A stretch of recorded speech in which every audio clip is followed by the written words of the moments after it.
बिस्मिल्लाहिर्रहमानिर्रहीम सल्लल्लाहु ताला अला मुहम्मद व अला आलिहि व सहबिहि व बारिक वसल्लम।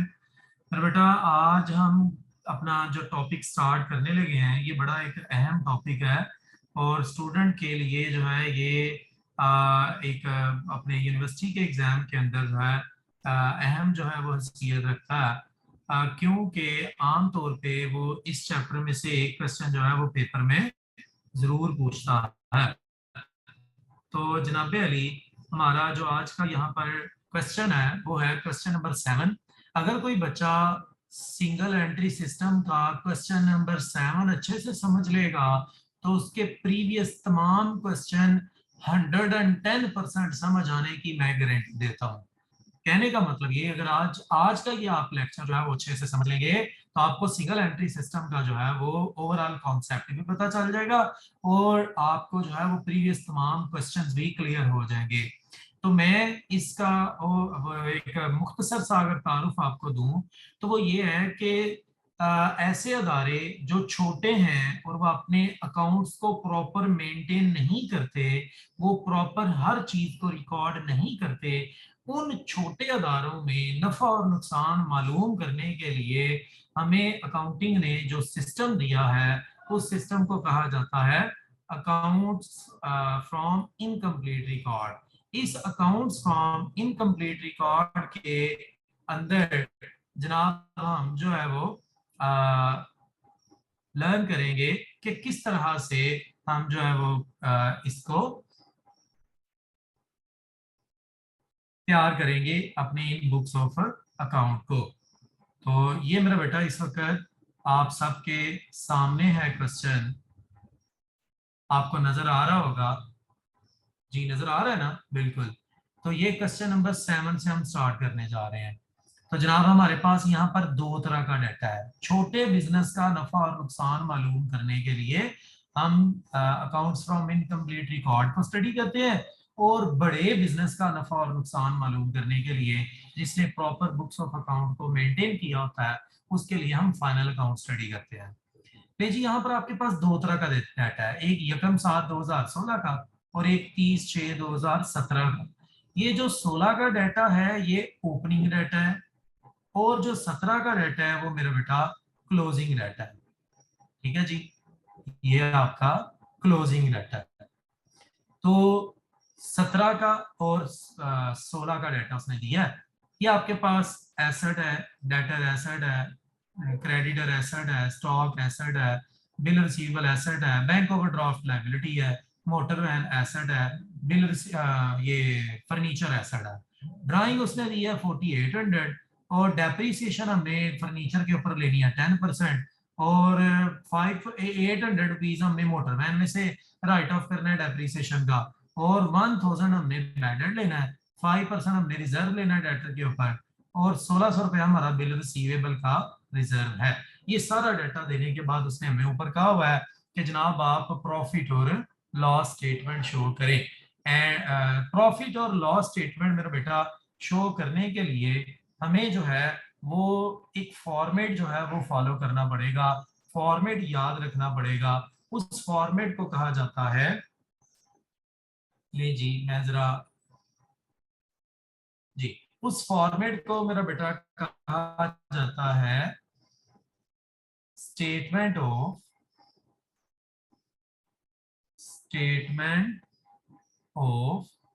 Profit and loss. Statement of profit and loss. जिस बिजनेस का हमने statement of profit and loss मालूम करना है, आपने सबसे ऊपर उस बिजनेस का नेम लिखना है, दूसरे नंबर पे statement of profit and loss की हेडिंग देनी है और तीसरे नंबर पे आपने लिखना है आप जब का प्रॉफिट और लॉस फाइंड कर रहे हैं। तो आमतौर पे प्रॉफिट और लॉस साल के एंड पे मालूम करते हैं और हमारा साल खत्म हो रहा है 30 जून 2017 को। For the year ended 31st December 30th June है, sorry, for the year ended 30th June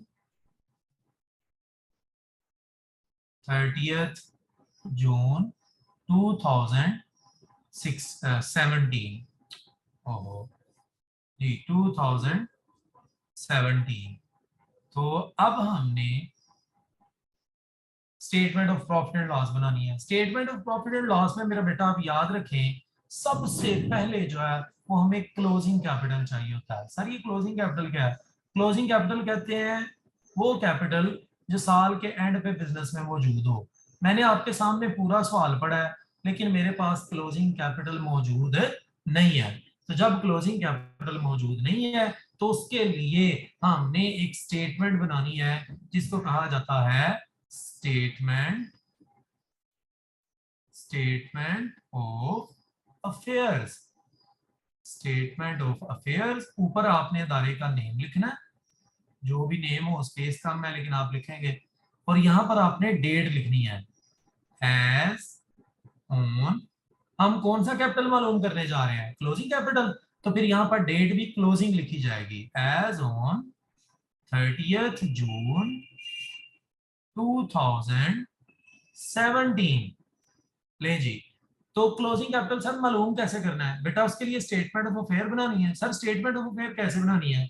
भाई यहाँ पर तमाम क्लोजिंग एसेट्स लिखने हैं, ये जो ऑरेंज कलर का इस वक्त आपके सामने है, और यहाँ पर तमाम क्लोजिंग लायबिलिटीज लिखनी है।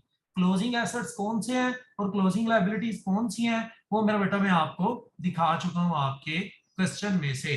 दोबारा भी आपको लिए चलता हूँ क्वेश्चन पे, जरा दोबारा से देख लें।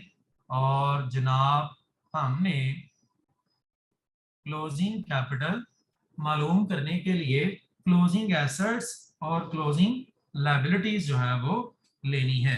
तो क्लोजिंग एसेट्स और क्लोजिंग लायबिलिटीज हमारे पास उसने ये दी हुई है जी। सबसे पहले हमारे पास कैश इन हैंड है, ये देखें जी, इसकी इस वक्त बात हो रही है।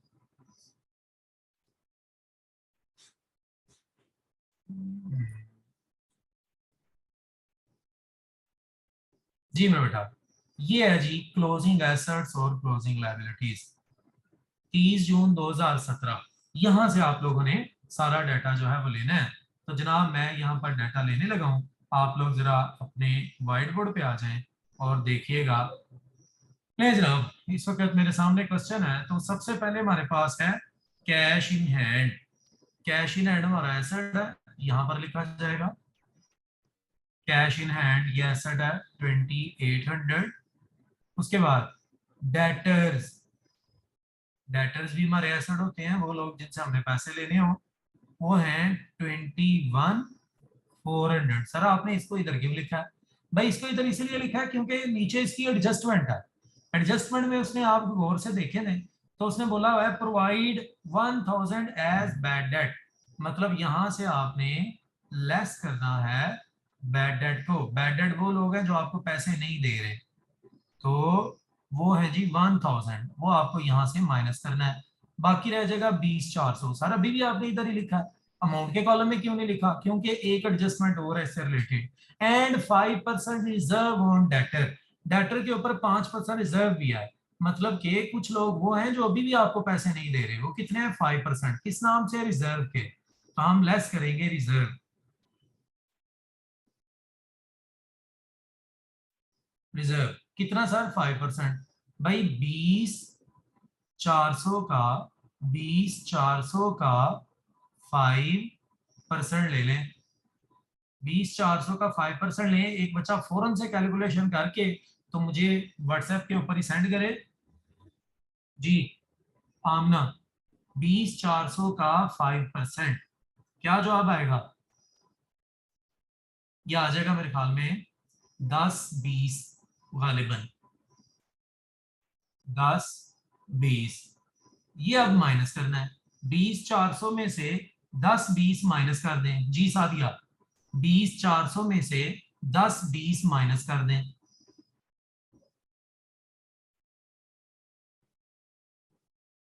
जी। 20,400 में से 10-20 माइनस कर दें जी। जी जल्दी बताएं बेटा, टाइम खत्म हो जाना है और फिर मीटिंग दोबारा नहीं होनी।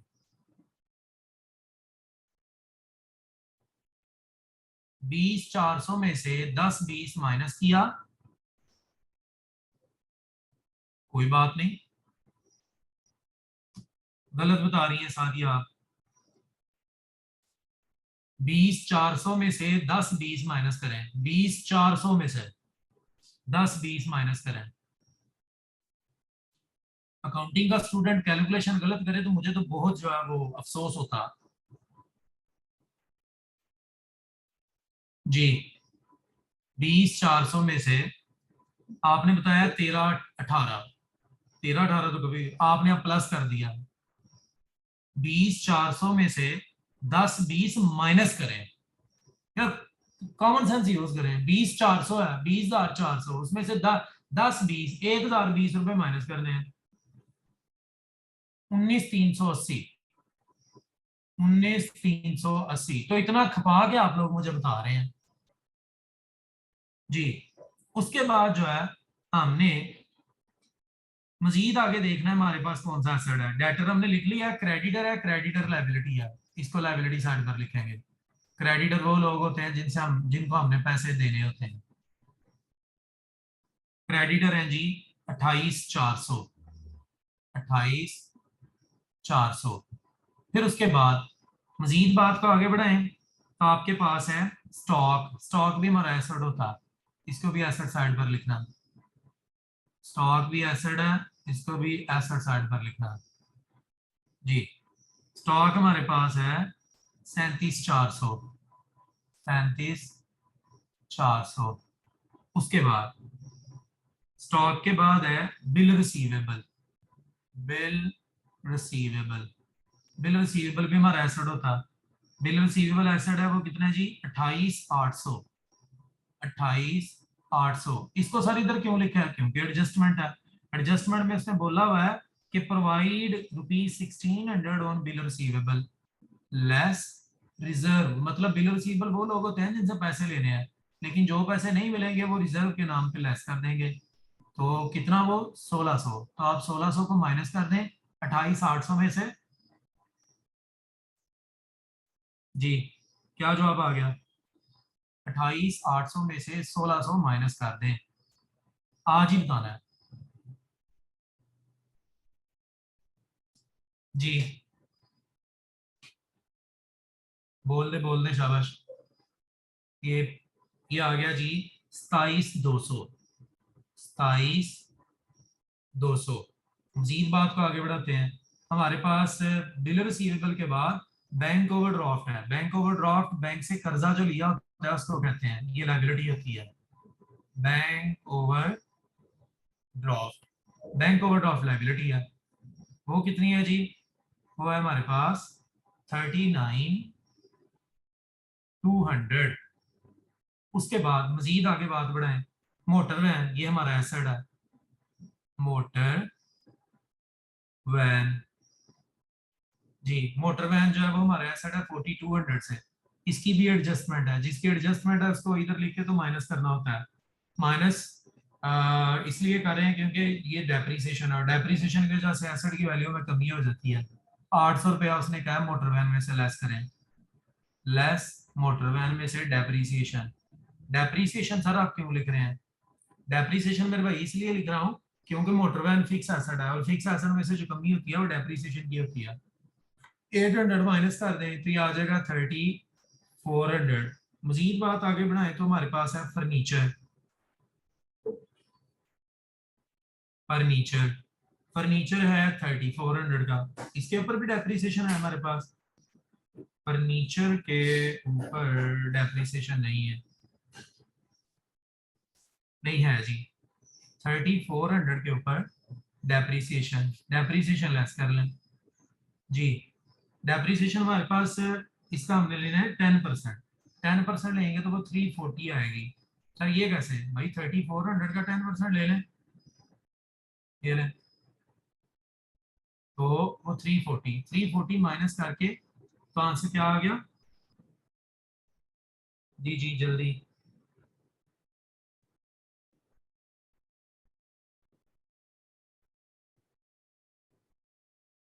340 में से 340 माइनस करें तो 3060। ले जी, तमाम एसेट्स भी हम लिख चुके हैं, तमाम लायबिलिटीज भी लिख चुके हैं, और हमारे पास जो एडजस्टमेंट थी हम उनको भी एडजस्ट कर चुके हैं। अब तमाम आप मेरे भाई अपने एसेट्स को प्लस कर लें जी, फौरन से तमाम एसेट्स प्लस करें। 2800, 19380, 37400, 27200, 3400, 3060। तो इन तमाम एसेट्स को प्लस कर लें जी। क्या आंसर आ गया?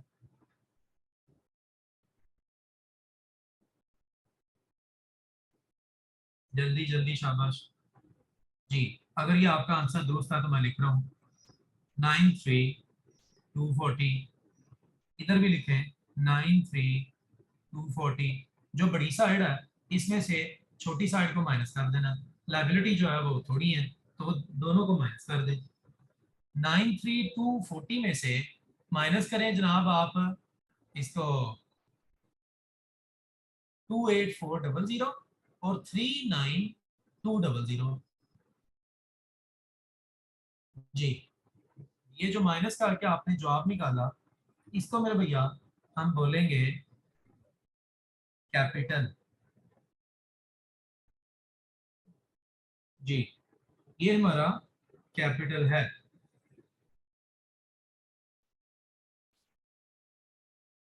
अब आमना कुछ और आंसर मुझे भेज रही है और ये सादिया कुछ और भेज रही है। अब पता नहीं दुरुस्त किसका है।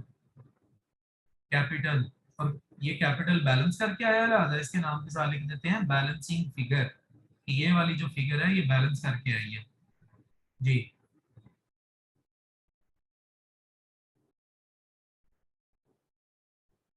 जनाब माइनस करके 25,640, 25,640 ये हमारे पास कैपिटल आ चुका है। ये कैपिटल हमने क्यों फाइंड किया, भूल तो नहीं गए आप? ये जनाब इसलिए फाइंड किया कि यहाँ हमें सबसे पहले क्लोजिंग कैपिटल चाहिए होता है, और क्लोजिंग कैपिटल हम मालूम कर चुके हैं 25,640। ले जी। अब इसमें ऐड किया जाता है। सर ये हमें कैसे पता चलेगा? मेरे भैया ये फॉर्मेट है, you have to learn it. तो क्लोजिंग कैपिटल इसमें हमने ऐड करना है क्या चीज जी? ड्राइंग्स। ड्राइंग्स आपको पता है वो पैसे जो मालिक जाती इस्तेमाल के लिए कारोबार से निकाले उसको ड्राइंग्स कहते हैं। तो आपके क्वेश्चन के अंदर उसने ड्राइंग की अमाउंट बताई हुई है 4800। इसको हमने ऐड करना है जी। इसको ऐड किया तो ऐड करके हमारे पास क्या जवाब आ गया? बोले जी एक बच्चा फिर से।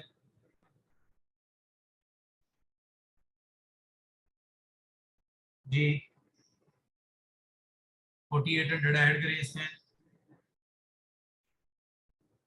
4800 ऐड करके तो आपने जवाब मुझे भेजा है 30,440। ये जो आंसर आ चुका है इसमें से माइनस किया जाता है फ्रेश कैपिटल। ये आपके इसका हिस्सा होता है फॉर्मेट का। फ्रेश कैपिटल, फ्रेश कैपिटल हमारे पास तो हाल में मौजूद नहीं है। अगर फ्रेश कैपिटल मौजूद हो तो हम उसको यहां से माइनस करेंगे। फ्रेश कैपिटल माइनस करके तो जो जवाब आएगा उसको इधर लिख लेंगे। लेकिन क्योंकि मेरे सवाल में फ्रेश कैपिटल है ही नहीं है, लिहाजा फ्रेश कैपिटल इधर नहीं आएगा। तो सर अगर फ्रेश कैपिटल नहीं है तो फिर फ्रेश कैपिटल के बाद अगली चीज यहाँ पर आ जाती है, उसको कहा जाता है ओपनिंग कैपिटल। Opening capital. अब हमने यहाँ से ओपनिंग कैपिटल को जो माइनस करना है, तो मेरे भाई ओपनिंग कैपिटल कैसे माइनस होना है? ओपनिंग कैपिटल है ही नहीं है। ओपनिंग कैपिटल मालूम करने के लिए हमने एक और स्टेटमेंट ऑफ अफेयर बनानी है, ये ग्रीन वाली। ये जो स्टेटमेंट ऑफ अफेयर है ये ओपनिंग है, और ओपनिंग स्टेटमेंट ऑफ अफेयर में हमने ओपनिंग एसेट्स लेने हैं और ओपनिंग लायबिलिटीज लेनी है। और ओपनिंग एसेट्स और ओपनिंग लायबिलिटीज वो होती हैं जो साल के शुरू में हो, और हमारे पास जनाब उसने दिए हुए हैं।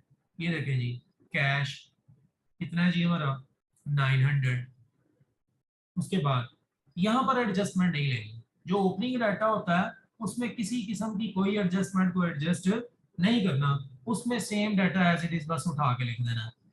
तो ये हमारे पास जनाब डेटर। फिर उसके बाद क्रेडिटर लाइबिलिटी है। क्रेडिटर, क्रेडिटर हमारे पास है 31,200, 31,200। उसके बाद जनाब स्टॉक, ये हमारा एसेट है, इसको जो है वो इधर लिखा जाएगा। और ये है 33,400, 33,400। उसके बाद जनाब हमारे पास बिल रिसीवेबल है, ये भी हमारा एसेट है, ये भी यहाँ पर लिखा जाएगा। ये कितना है जी? 3,500। फिर उसके बाद बैंक ओवरड्राफ्ट, भाई बैंक ओवरड्राफ्ट जो है वो हमारी लायबिलिटी होता है। बैंक ओवरड्राफ्ट ये लायबिलिटी है। बैंक ओवरड्राफ्ट हमारे पास कितना है भाई? बैंक ओवरड्राफ्ट है 4800, 4800। उसके बाद मोटर वैन है, ये हमारा एसेट है। मोटर वैन ये एसेट है, ये कितना है जी? 4200। फर्नीचर, भाई 34 फर्नीचर जो है वो हमारे पास है 400। 3400। ले जी, अब जो है हमने टोटल करना है।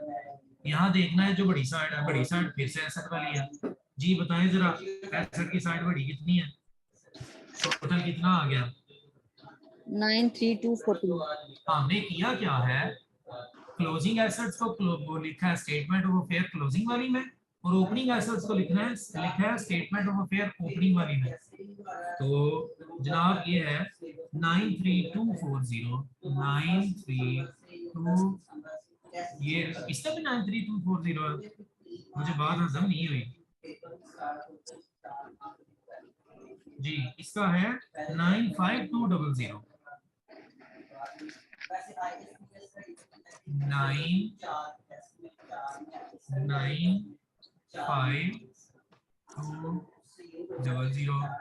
95200।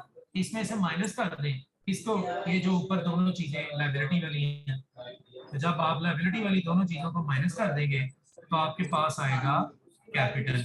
और ये वाला जो आपके पास कैपिटल होगा ये आपका ओपनिंग कैपिटल है, वो निकाला है जी 23,200। अगर ये दुरुस्त है तो 23,200। ये कैपिटल को उठाया आपने और ला के यहाँ लिख दिया ओपनिंग कैपिटल की जगह पे, यहाँ पर जी 23,200।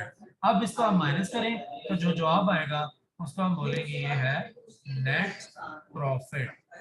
जी क्या जवाब आ गया नेट प्रॉफिट का? जी मेरा बेटा, नेट प्रॉफिट। जी जी जी बोले बोलन से नेट प्रॉफिट। जी नेट प्रॉफिट हमारे पास नहीं बोलना किसी ने भी, मैं फिर जॉब ऊपर से देख के लिख लेता हूँ। ये जो आपने मुझे सॉल्वेंट किया हुआ 7240, 7240। अगर तो आप लोगों ने सारी कैलकुलेशन मुझे दुरुस्त करवाई है तो फिर तो आपका जवाब जो है वो उस लिहाज से दुरुस्त आया। अगर कैलकुलेशन दुरुस्त है, क्योंकि बात का स्टूडेंट जवाब कहीं से देख के बता देता है, कैलकुलेशन बेशक दुरुस्त ना भी हो। तो ये जनाब हमारा सवाल था। मैं अब इसकी समरी आपके सामने रखने लगा हूँ। समरी ये है, छोटे बिजनेस का नफा और नुकसान मालूम करने के लिए हमने छोटे कारोबार का नफा और नुकसान मालूम करने के लिए statement of profit and loss बनाया करनी है। Statement of profit and loss में क्लोजिंग कैपिटल का होना बहुत जरूरी है। उसमें ऐड किया जाता है ड्राइंग को, फिर उसमें से माइनस फ्रेश कैपिटल किया जाता है जो कि नहीं था, तो माइनस फिर उसमें से ओपनिंग कैपिटल किया जाता है, तो ओपनिंग कैपिटल भी नहीं था वो ट्रेस किया है, जिसको मैंने स्टार लगाया है। ये दो चीजें अगर सवाल में मौजूद नहीं है तो इनको ट्रेस करना पड़ेगा। सर कैसे? इनको ट्रेस करने के लिए हमने स्टेटमेंट ऑफ अफेयर्स जो है वो बनानी है।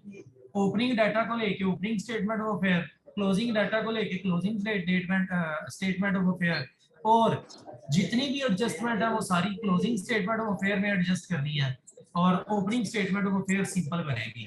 और इसके बाद जनाब ये आपके पास फॉर्मेट है, इसकी बुनियाद पर अब आप पिछले क्वेश्चन करेंगे। पिछले क्वेश्चंस में क्या है, किसी में उसने जो है ना वो ओपनिंग स्टेटमेंट ऑफ अफेयर निकालने का वो हमें कहा ही नहीं है। क्यों नहीं कहा? क्योंकि उसने ओपनिंग कैपिटल खुद दे दिया। तो जब वो ओपनिंग कैपिटल खुद दे दे तो फिर जो है वो हमें जरूरत नहीं पड़ती ओपनिंग कैपिटल मालूम करने की। फिर हमने सिर्फ क्लोजिंग स्टेटमेंट ऑफ अफेयर बनानी होती है, उसमें एडजस्टमेंट को एडजस्ट करके तो statement of profit and loss बनानी होती है। ये जनाब आपका आज का क्वेश्चन था। उम्मीद है कि आपको जो है वो समझ आई होगी। किसी किस्म का कोई क्वेश्चन हो आप कमेंट करके मुझसे क्वेश्चन पूछ सकते हैं, और शोर शराबे के लिए माजूर। Thank you so much. Close कर दें बेटा इसकी रिकॉर्डिंग।